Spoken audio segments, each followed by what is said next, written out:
دی سخت او دی مونځ نشي کولی نو 4 رکعاته نشي کولی نو 2 رکعاته دې وکړي. په ولاړې نشي کولی په ناستې دې وکړي او که په ناسته نشي کولی نو وایي په ملاسته دې وکړي در دې پورې چې ټیک ولګوي او هغې سره دې مونځ ادا کړي. نو مونځ په یو حالت کې هم نه دی معاف. بعضو دا لیکلي دي که یو سړی بېهوشه شو او د ده بېهوشي دا دغه ته لاړه 24 ګنټو ته نو 24 ګنټو پورې که چېرې دی بېهوش او دی بیا هوش کې راغو او ده نه 5 مونځونه قضا شوي یا د 5 نه کم نو دی به هغې قضایي کوي.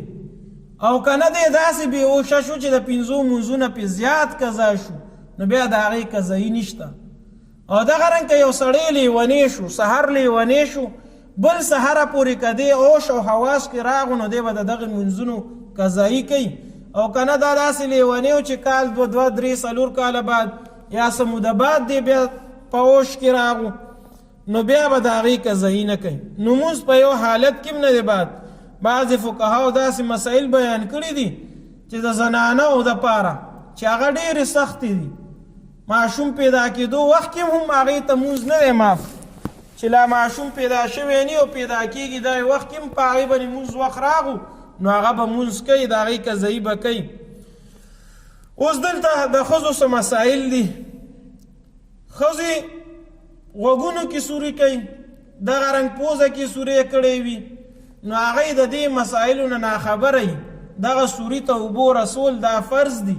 که چېرې غسل کې یا اودس کې دغه سورو ته اوبه ونه رسېدي نو د هغې اودس ونه شو چې اودس یې ونه شو مونځ یې نه کېږي. بله په نوکونو باندې یو پالش لګوي چې هغه پالش داسې وي لکه پالستر نو هغه لاندې اوبه نه رسوي نو چې هغه اوبه نه رسوي نو دغې سرې د هغې مونځ نه کېږي.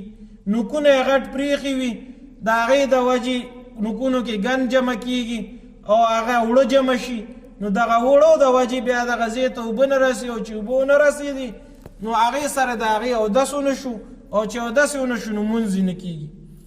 دغه رنګ د کپړو مسله هم ده چې کپړې داسې اچولې وي چې د هغې کې د هغې جسم ښکاري نو هغې سره هم د هغې مونځ نه کېږي چې یو رکن د هغې جسم ښکاره وي نو هغې سره مونځ نه کېږي. نو فقهاو دا لیکلي دي مثلا سړی زنانه ده د هغې لاس دی اوس لستوڼي د دې کلایې نه یو ګوته هم برو او دا یو رکن مقدار پورې ظاهر شو او دا دې پټ نه کو نو دې سره د دې مونځ مات شو.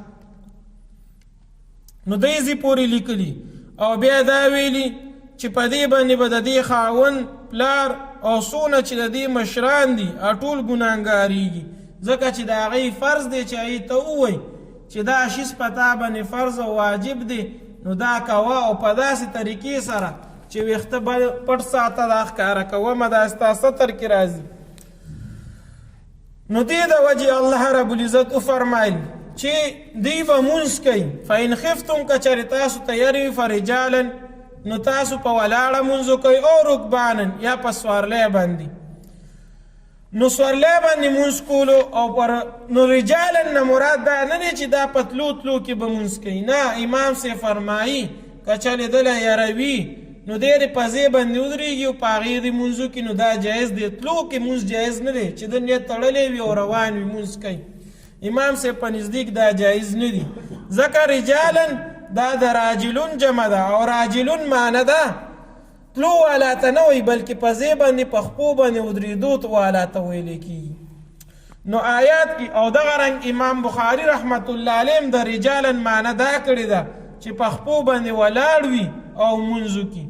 امام شافعي رحمت الله علیه صرف د دې قایل دی چې هغه وایي چې د دشمن یره وي ورته نو تلو تلو کې هم دی مونځ کولی شي نیت یې تړلی وي او روان یې مونځ کوي. زمونږ په نزدیک دا جایز نه دي. بل امام صاحب وایي که چېرې سخته یره وي او دی په ځای باندې نشي ودرېدی مونځ نشي ادا کولی نو دی د مونځ مؤخر کړي اخري وخت کې دې وکړي او که مؤخر کولی هم نشي نو قضا دې وکړي او بیا د قضایي مونځ دې وکړي.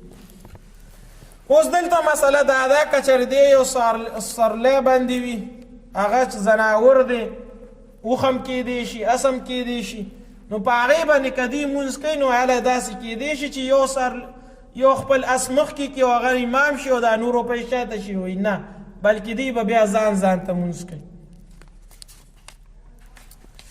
حافظوا علی الصلوات او تاسو